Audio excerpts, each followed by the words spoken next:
আমরা এখন হোটেল থেকে বেরোচ্ছি, কারণ আমরা যাব হচ্ছে এখন জগন্নাথ মন্দির দর্শন করতে। আর এটা কিন্তু আমাদের ডে 1-এর ব্লগ হচ্ছে। আর এখান থেকে টোটো ধরে নিয়ে আমরা সোজা চলে গিয়েছিলাম, আর গিয়েছিলাম হচ্ছে ওল্ড দীঘার মধ্যে দিয়ে রাস্তা দিয়ে চলে যাচ্ছিলাম জগন্নাথ মন্দিরেতে।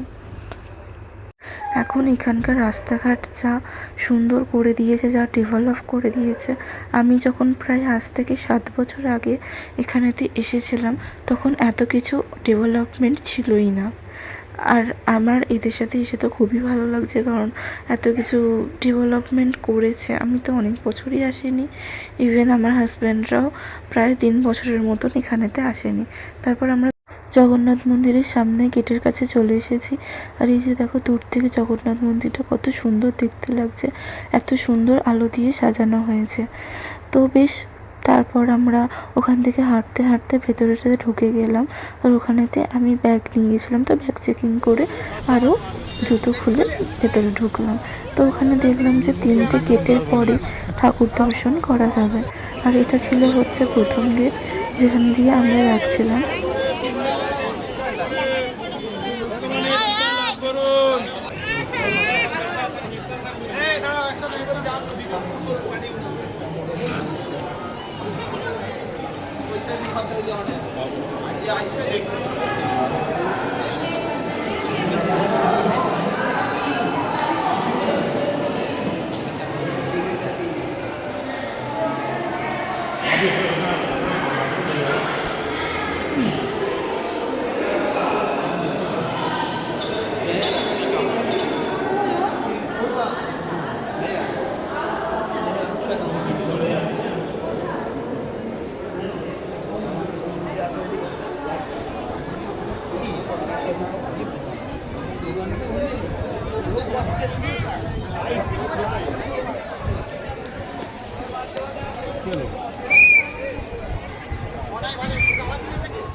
এখানে সিকিউরিটি গার্ডরা বলছিল যে কোনো ভিডিও নেওয়া যাবে না ঠাকুরের, কিন্তু তাও আমি লুকিয়ে লুকিয়ে বানিয়েছি।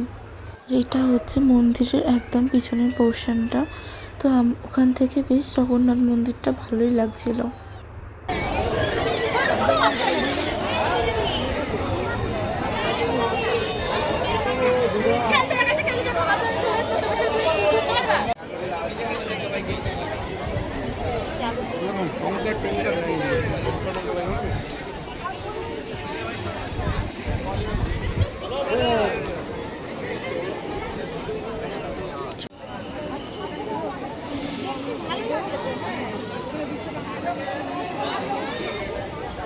বিশ্ব বাংলা তো আমাদের কলকাতা।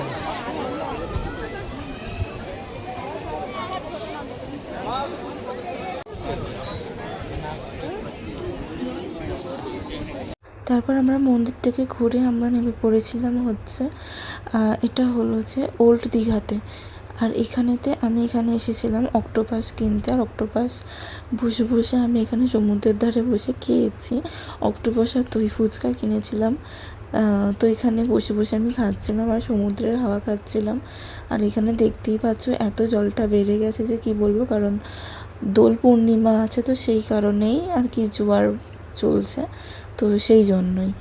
তো ভিডিওটা কেমন লাগলো অবশ্যই জানিও কিন্তু কমেন্ট করে। আর ভালো লাগলে কিন্তু একটা লাইক, কমেন্ট আর শেয়ার করে দিও। আর যদি তুমি আমার চ্যানেলে নতুন হয়ে থাকো তাহলে চ্যানেলটা সাবস্ক্রাইব করে দিও। বাই।